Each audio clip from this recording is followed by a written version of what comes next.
On to some breaking inputs that are coming in right this minute here on Gravitas. The latest on the escalating India-Canada diplomatic row. Just moments ago, the Canadian Prime Minister Justin Trudeau held a press briefing. This was after his allegations about the Khalistani leader, Khalistani terrorist Hardeep Singh Nijjar's killing. Now, his clarification, his latest statements coming in after India, remember, suspended visa services for Canadians. This is amid escalating tensions between the two sides. Let me just tell you more about what Justin Trudeau has said just moments ago.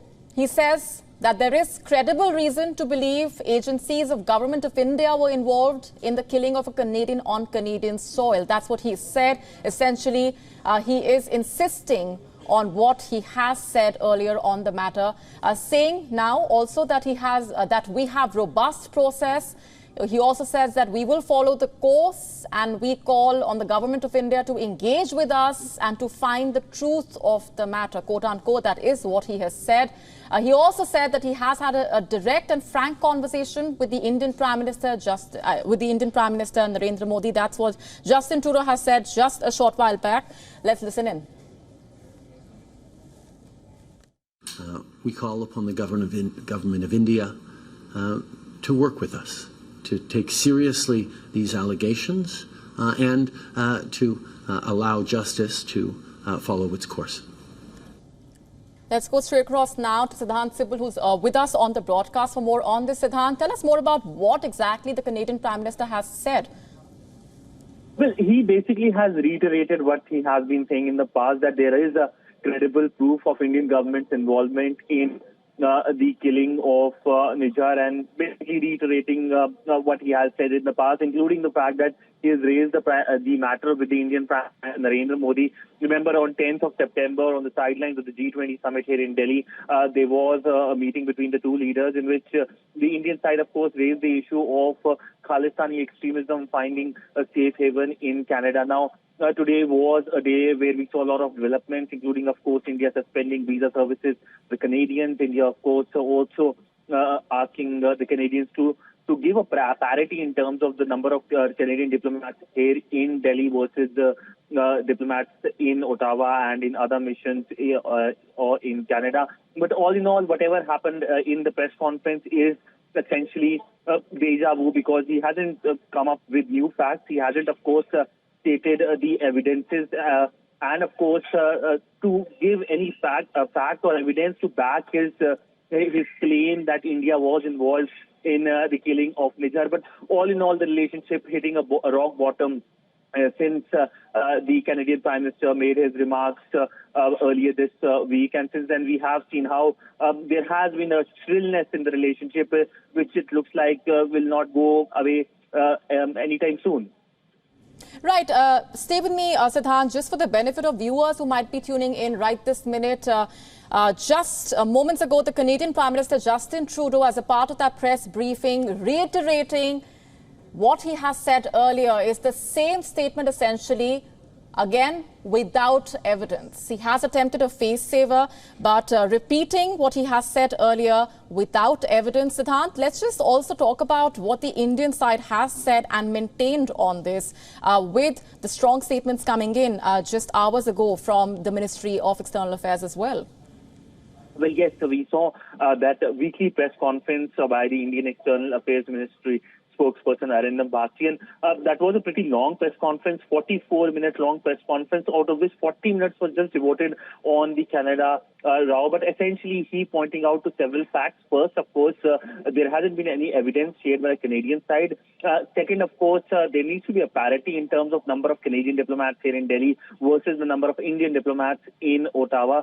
The third, of course, how how Canada, in fact, has become a safe haven for terrorists, which is a pretty strong statement coming from the Indian side. Also, essentially pointing out that how India has shared a list of 20 or more individuals who have been responsible in a lot of negative acts, including, of course,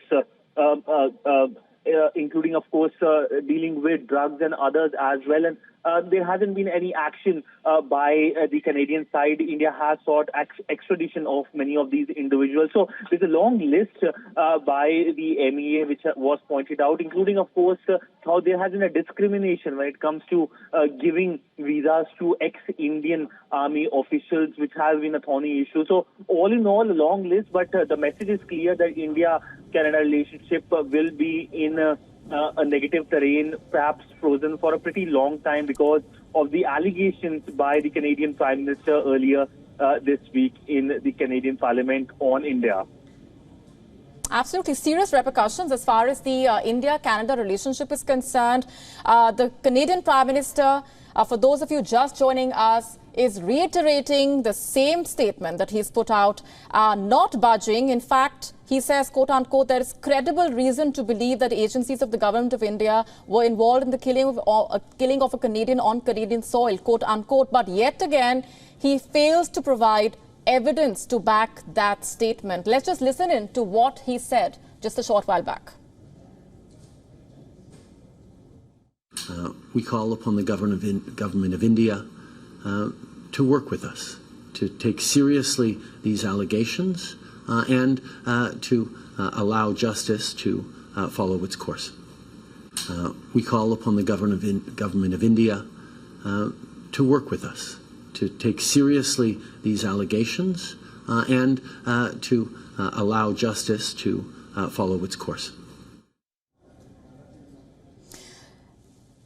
Siddhant, with the Canadian Prime Minister failing to provide evidence and pretty much repeating what he has said earlier in spite of the backlash that he has received domestically, the leader of opposition himself has questioned Trudeau's statement and questioned the fact that there has been no evidence, just a statement from the Canadian leader, and all of this putting the India-Canada relationship into this deep freeze mode, as you were also pointing out. Let's also talk about the question that the Canadian Prime Minister was asked regarding the suspension of the visa services, the decision that's been made by India.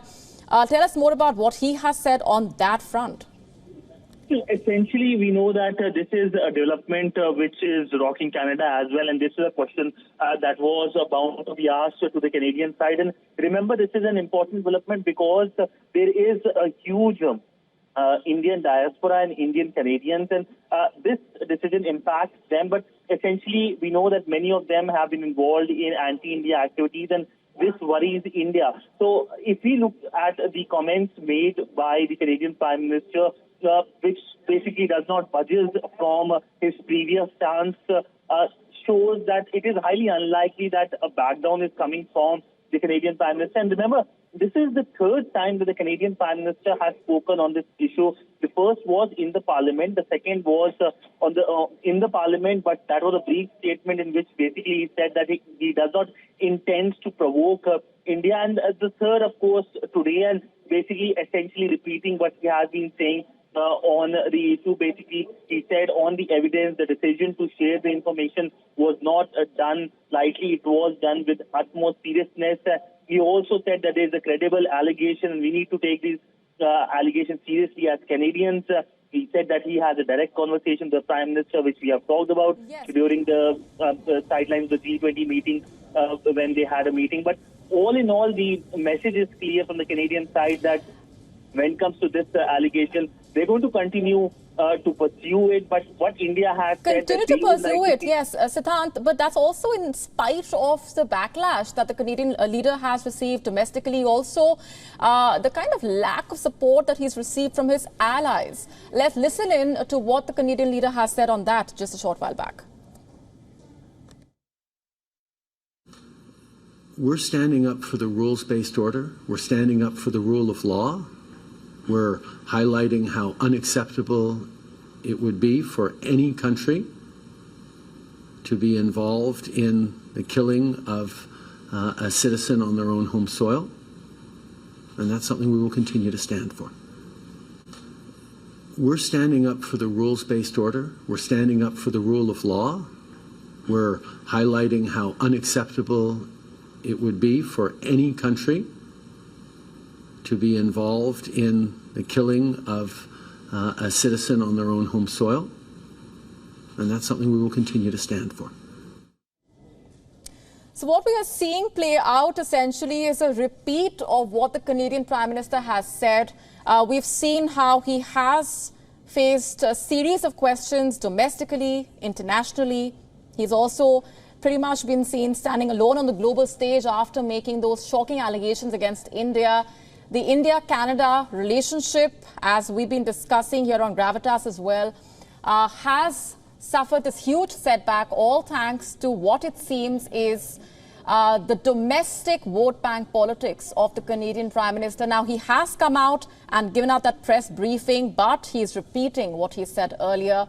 Again, there is no proof, no evidence, only claims that he has put out and repeated what he has said. This was his first press briefing, essentially, since those allegations that he made about the Khalistani terrorist Hardeep Singh Nijjar's killing. And like we said, another Khalistani terrorist has been killed on Canadian soil, but the Canadian Prime Minister refuses to issue a statement along similar lines after the latest killing. WION now available in your country. Download the app now. Get all the updates on the move.